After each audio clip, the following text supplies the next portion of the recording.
नमस्कार मित्रों, समाख्या यस के इस यूट्यूब चैनल पर आपका पुनः स्वागत है। आज है 18 सितंबर और 18 सितंबर के दैनिक जागरण का विश्लेषण लेकर के मैं आपके सामने उपस्थित हूँ। नियत ही नियति तय करती है, अर्थात जैसी आपकी नियत होगी, जिस नियत से आप काम करोगे, कार्य का परिणाम भी वैसा ही होगा। अर्थात आपका भाग्य आपके जो नियत है, जो आपकी मनोभाव हैं, उसी के अनुसार चलता है। आगे बढ़ने से पहले आग्रह है कि अभी तक आपने यदि चैनल को सब्सक्राइब नहीं किया है तो कृपया सब्सक्राइब करें, वीडियो को लाइक करें, कमेंट में ज़रूर बताएं ये श्रृंखला आपको कैसी लग रही है। साथ ही साथ अगर कोई सुझाव हैं तो ज़रूर दें और शेयर ज़रूर करें। आज इन खबरों के बारे में हम बात करेंगे। वो लौटा चीता युग, गलती सुधारने का मौका, जो प्रधानमंत्री ने कहा, नई लॉजिस्टिक नीति के बारे में बात करेंगे। एससीओ ने काशी को सांस्कृतिक और पर्यटन राजधानी बताया है, उसकी ऑफिशियल अधिकृत घोषणा हो गई है। इंडियन स्वच्छता लीग शुरू हुई है आज 17 सितंबर से, उसके बारे में बात करेंगे। और नैतिक भ्रम से प्रभावित होती है निर्णय क्षमता, ऐसा शोध आया है नैतिकता वाले पेपर में, पेपर 4 जीएस के में। ये इम्पोर्टेंट टॉपिक है जिसके बारे में हम बात करेंगे। आगे बढ़ते हैं।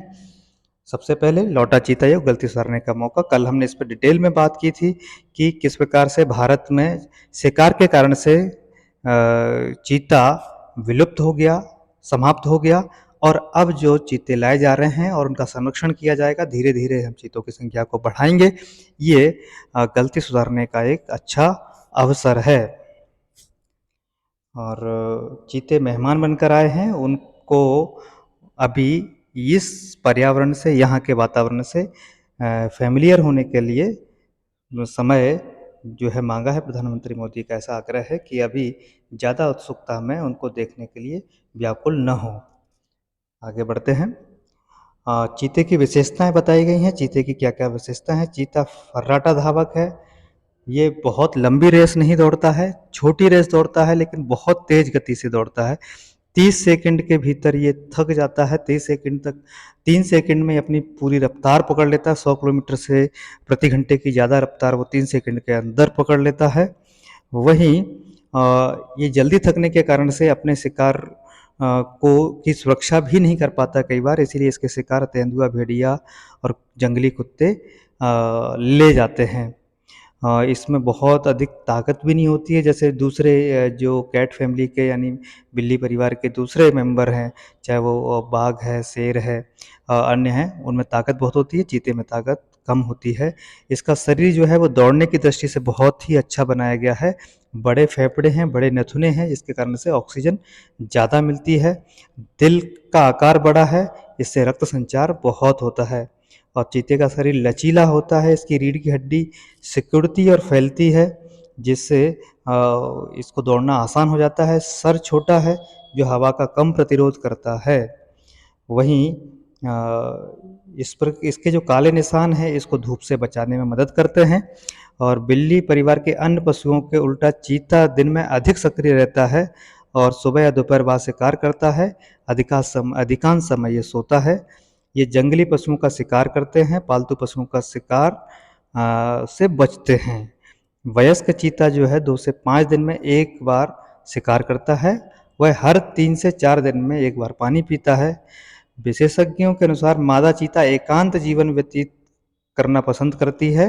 वहीं एक ही माँ की संतान नर चीते प्रायः साथ रहते हैं और शिकार करते हैं। शेर और बाघ की तरह चीते दहाड़ते नहीं हैं, चीते गुर्राते हैं। इनकी उम्र जो है औसतन 10 से 12 वर्ष होती है। अगर इनको पिंजरे में रखा जाता है तो ये उम्र 17 से 20 वर्ष तक हो जाती है, यानी 17 से 20 वर्ष तक पिंजरे में आर्टिफिशियल एनवायरनमेंट में जीवित रह जाते हैं। तो ये, और इसके पंजे जो है कठोर होते हैं, कम गोल होते हैं, इससे गति हासिल करने में मदद मिलती है। इसकी पूँछ जो है वो नाव की पतवार की तरह काम करती है, क्योंकि ये लंबी होती है। तो चीते की कुछ विशेषताएं थी, इनके बारे में जानना जरूरी था। आगे बढ़ते हैं। चीता देने से पहले नामीबिया ने भारत को ट्रैक रिकॉर्ड देखा, तो ऐसे ही कोई देश अपने यहाँ का कोई बहुमूल्य प्राणी नहीं दे देता है। सबसे पहले नामीबिया सरकार ने यहाँ की तैयारियां देखी और तैयारियां देख करके कहा कि ऐसी व्यवस्था तो हमारे अफ्रीका में, नामीबिया में भी नहीं है। क्योंकि उन्होंने कूनो और नेशनल पार्क में जाकर के तैयारियों को देखा तो लगा कि ये बहुत अच्छी जगह है हमारे चीतों के लिए। और दूसरा, जैसा पिछले 2014 के बाद से जो वन संरक्षण, वन्य जीवों के संरक्षण के लिए काम हुआ है, उससे भी संतुष्ट दिखे। 2014 में वन्य जीवों के सिर्फ 740 संरक्षित क्षेत्र थे, वो बढ़ कर के 981 हो गए हैं। और बाघ, शेर, तेंदुआ, हाथी की संख्या भी पिछले दिनों लगातार बढ़ी है। दुनिया में जो बाघों की 75% से ज़्यादा आबादी है वो भारत में है, और इस समय 18 राज्यों में बाघों के 52 रिजर्व क्षेत्र हैं। तो वर्तमान में भारत में करीब 3000 बाघ हैं। तो ये जो है, देश में 674 से ज़्यादा शेर हैं। तेंदुओं की संख्या बढ़ कर के 12,852 हो गई है। 2014 में 7,910 थी। वहीं वन्यजीव संरक्षण के लिए बजट में भी वृद्धि की गई है। 2014 में जो बजट 185 करोड़ होता था, वो अब 300 करोड़ हो गया है। तो ये सब चीज़ें देख करके नामीबिया सरकार ने चीता देने के लिए हामी भरी है। आगे बढ़ते हैं। सस्ता होगा माल भाड़ा, घटेंगी कीमतें। नई राष्ट्रीय लॉजिस्टिक नीति जो बनी है, तो नेशनल लॉजिस्टिक पॉलिसी, उसके अंतर्गत 3 जो लक्ष्य हैं वो रखे गए हैं। वो लक्ष्य क्या-क्या हैं? वो लक्ष्य हैं कि लॉजिस्टिक लागत को 2030 तक वैश्विक मानक के बराबर कम करना है, और लॉजिस्टिक प्रदर्शन सूचकांक रैंकिंग जो है वो 2030 तक भारत को शीर्ष 20 देशों में लाना है। और वहीं कुशल लॉजिस्टिक पारिस्थितिकी यानी इकोसिस्टम, लॉजिस्टिक इकोसिस्टम है, पारिस्थितिकी तंत्र है, के लिए डाटा संचालित निर्णय समर्थन तंत्र बनाना है। जो डाटा ड्राइव जिसको कहते हैं डिसीजन लेने वाला जो है तंत्र, उसको बनाने का लक्ष्य, 3 लक्ष्य रखे गए हैं। इससे बहुत सारे लाभ होने वाले हैं। लाभ होंगे, उसके लिए कुछ कार्य योजनाएं भी बनी हैं। लाभ क्या-क्या हैं? अर्थव्यवस्था के विकास में तेजी आएगी, परिवहन के विभिन्न क्षेत्रों से जुड़े नियमों में सुव्यवस्था होगी, आपूर्ति क्षेत्र में बाधाएं दूर होंगी, लगातार सप्लाई जो है चेन अच्छी होगी, सुदृढ़ होगी, ईंधन और माल ढुलाई लागत कम करने के लिए योजनाएं तैयार होंगी, माल परिवहन क्षेत्र की चुनौतियों को दूर किया जाएगा। पीएम गति शक्ति योजना के साथ मिलकर लॉजिस्टिक क्षेत्र की कमियों का भी समाधान होगा, सहायक प्रणाली को आधुनिक बनाने में मदद मिलेगी, और साथ ही साथ जो कार्बन उत्सर्जन है उसमें भी कमी आएगी। कार्बन एमिशन में कमी आने से पर्यावरण की भी सुरक्षा होगी, पर्यावरण संरक्षण भी होगा। और ये नीति जो है एकदम से नहीं बन गई है, पिछले 3 साल से इस पर काम हो रहा था। वाणिज्य मंत्रालय ने परामर्श के लिए 2019 में इस नीति का जो है मसौदा जारी किया था, और कोरोना कारण से इसमें देरी हुई है। 2022-23 के बजट में राष्ट्रीय लॉजिस्टिक नीति लाने की घोषणा की गई थी। अगले 5 साल में लॉजिस्टिक लागत को सकल घरेलू उत्पाद का 10% लाने का लक्ष्य रखा गया है अगले 5 साल में, जो कि अभी कितना है, 13 से 14% है। और वहीं जो जो अंतिम लक्ष्य है उसको 7 से 8% तक लाना है। तो अब सागरमाला परियोजना में भी सुधार होगा।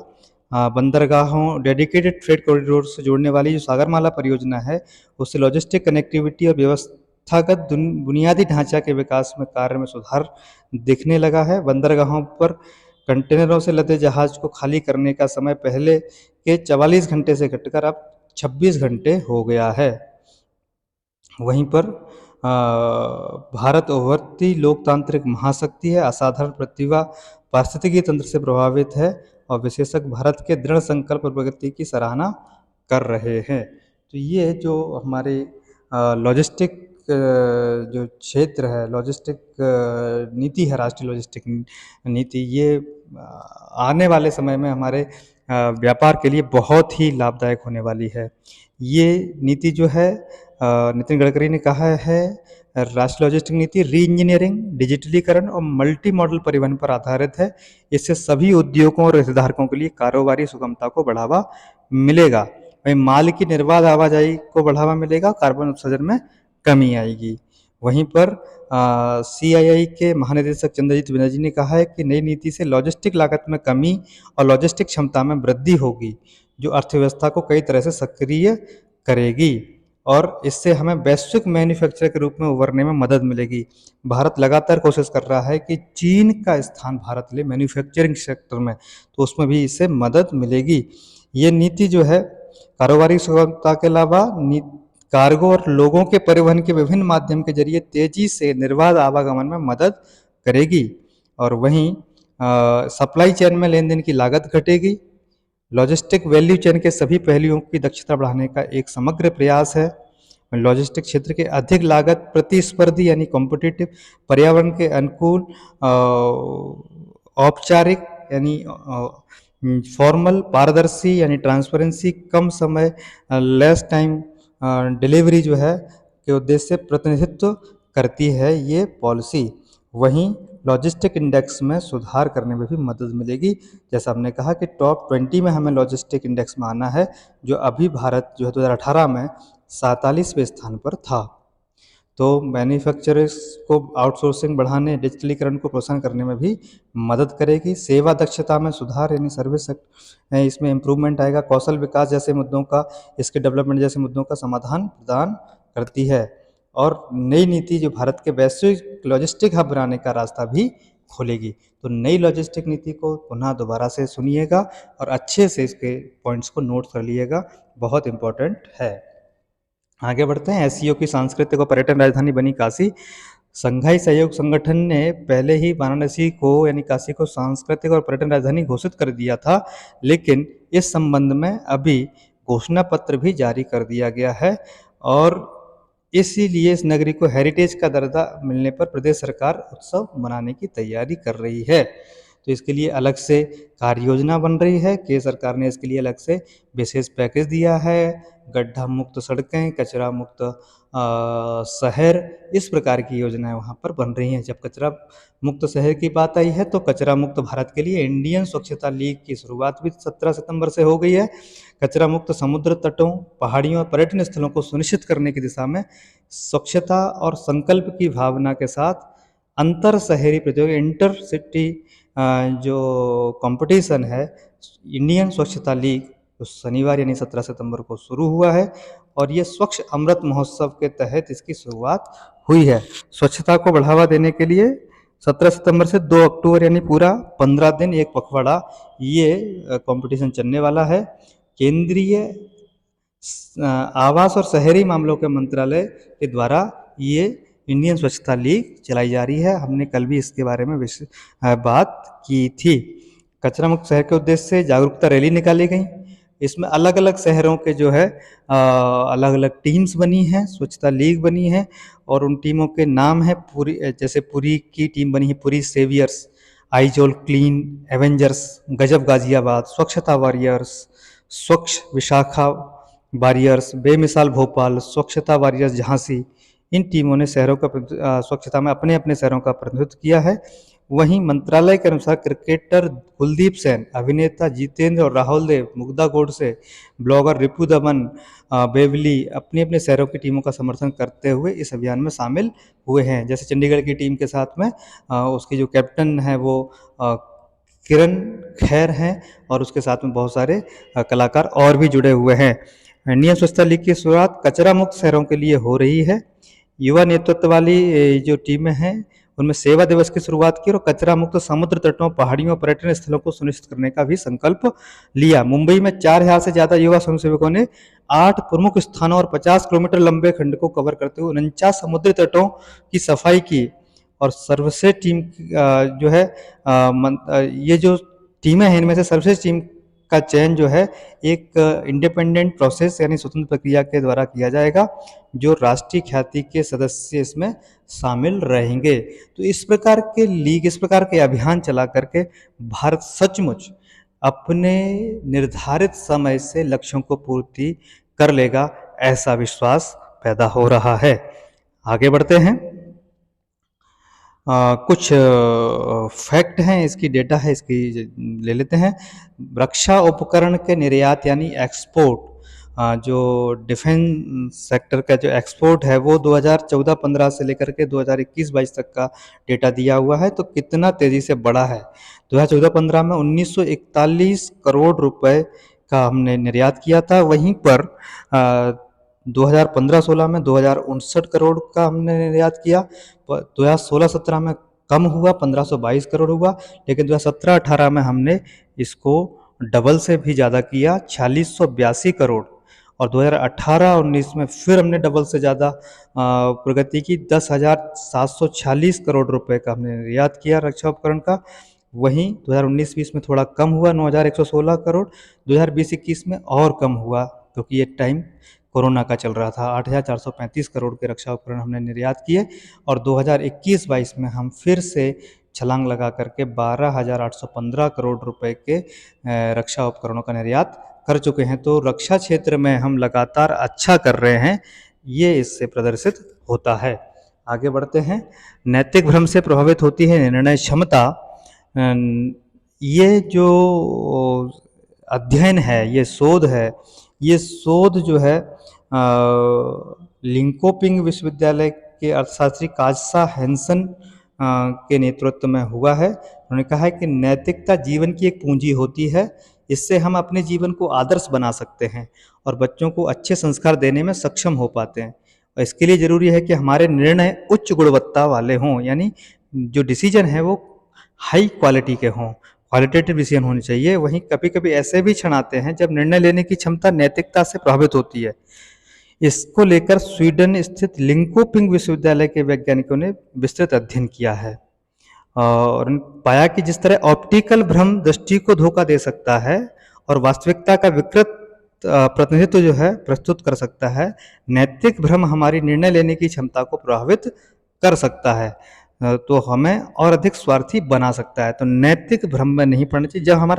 जब हम डिसीजन लेते हैं कोई, तो उस समय कई बार हम अपने स्वार्थी व्यवहार को आगे रख करके डिसीजन लेते हैं और कई बार हम ऐसे भ्रम में रहते हैं कि जो हमारा डिसीजन होता है वो डिसीजन हमको लगता है ये सही है, वास्तव में हम उसको अपने स्वार्थ से गवर्न कर रहे होते हैं। तो ऐसे डिसीजनों को हमको थोड़ा सोच समझ करके लेना चाहिए। नैतिक भ्रम के कई पहलुओं की जांच की गई उसमें और उसकी तुलना जो है ऑप्टिकल भ्रम के साथ की गई है और निष्कर्ष निकाला गया कि अपने लाभ के लिए हम कुछ स्थितियों में अपनी नैतिकता को बदल देते हैं। हमें लगता है कि हमारा अगर 1,000, 10,000, 20,000, 50,000 का लाभ हो रहा है तो वहाँ पर हमारे नैतिक मानदंड जो हैं वो बदल जाते हैं। तो ये हमारा नैतिक भ्रम होता है। मुख्य रूप से प्रतिस्पर्धी स्थितियों में उत्पन्न होता है नैतिक भ्रम। और जब कोई लोग समान लाभ के लिए प्रतिस्पर्धा करते हैं, ये मनोवैज्ञानिक तंत्र का परिणाम है जो हमें निष्पक्षता का अलग अलग आकलन करने के लिए प्रेरित करता है। इस पर निर्भर करता है कि हम सफल हैं या नहीं। विशेष रूप से ये तब होता है जब हमारे पास स्थिति की निष्पक्षता के बारे में पता नहीं होता है। ऐसे में मस्तिष्क अज्ञानता से ऐसी छवि बना लेता है जो वास्तविकता से मेल नहीं खाती और यह कुछ ऐसे ही है जैसे कि एक ऑप्टिकल भ्रम के लिए होता है। जिस प्रकार से ऑप्टिकल भ्रम होता है तो हमारी देखने की क्षमता वो कम हो जाती है, तो उसी प्रकार से ये नैतिक भ्रम होता है। हार या जीत को देखने के नज़रिए पर भी चर्चा हुई, किस प्रकार से व्यक्ति अपने आप को देखता है। हम अपने हार का ठीकरा दूसरों पे फोड़ते हैं और वहीं अपनी जीत जो है अपनी कुशलता का परिणाम मानते हैं। जैसे कभी अगर हमने फुटबॉल मैच खेला या क्रिकेट मैच खेला, पिच अच्छी नहीं थी, फील्ड अच्छा नहीं था, बॉल जो ठीक से काम नहीं कर रही थी, बहुत सारे हम कारण अपनी हार के बता देते हैं, लेकिन जब जीतते हैं तो हमने कितना अच्छा किया यही बताते हैं। तो ये भी एक तरह का जो है जब हम निर्णय लेते हैं तो वहाँ पर आप अपने आप को आगे रखते हैं, अपने अच्छे कर्मों के अच्छे परिणामों के लिए अपने आप को जिम्मेदार मानते हैं और बुरे परिणामों के लिए आप परिस्थितियों को जिम्मेदार बना देते हैं। और ऐसी स्थितियों में लोग जो है कम नैतिक हो जाते हैं। जब निर्णय की जिम्मेदारी कई लोगों के बीच वितरित होती है तो हम अधिक स्वार्थी हो जाते हैं। हमारे परिणाम इस विचार का समर्थन नहीं करते हैं कि ऐसे निर्णय लेने पर लोग कम नैतिक हो जाते हैं। ऐसा नहीं है कि जब हम जो है उसमें क्या हुआ अध्ययन में, कुछ को एक अकेले निर्णय लेने के लिए कहा गया, कुछ को टीम के साथ निर्णय लेने के लिए कहा गया। तो टीम के साथ निर्णय जो लेते हैं वो ज़्यादा नैतिक होते हैं और वो स्वार्थी हो जाते हैं, ऐसा भी नहीं है। प्रतिभागियों को ये चुनना था कि क्या दान करना है या पैसे का दावा करना है। तो ज़्यादातर लोगों ने जो है दान करने को चुना, यानी बहुत सारी चीज़ें ऐसी हैं जब व्यक्ति अपने नैतिक आचरण को नहीं छोड़ता है।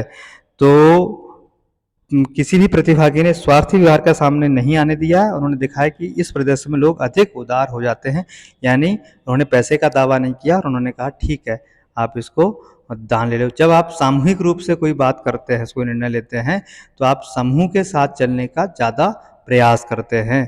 तो ये सामूहिक निर्णय का एक अच्छा परिणाम होता है। तो ये नैतिकता संबंधी जो हमारा चौथा पेपर है, उसमें इस विषय को हम कोड कर सकते हैं।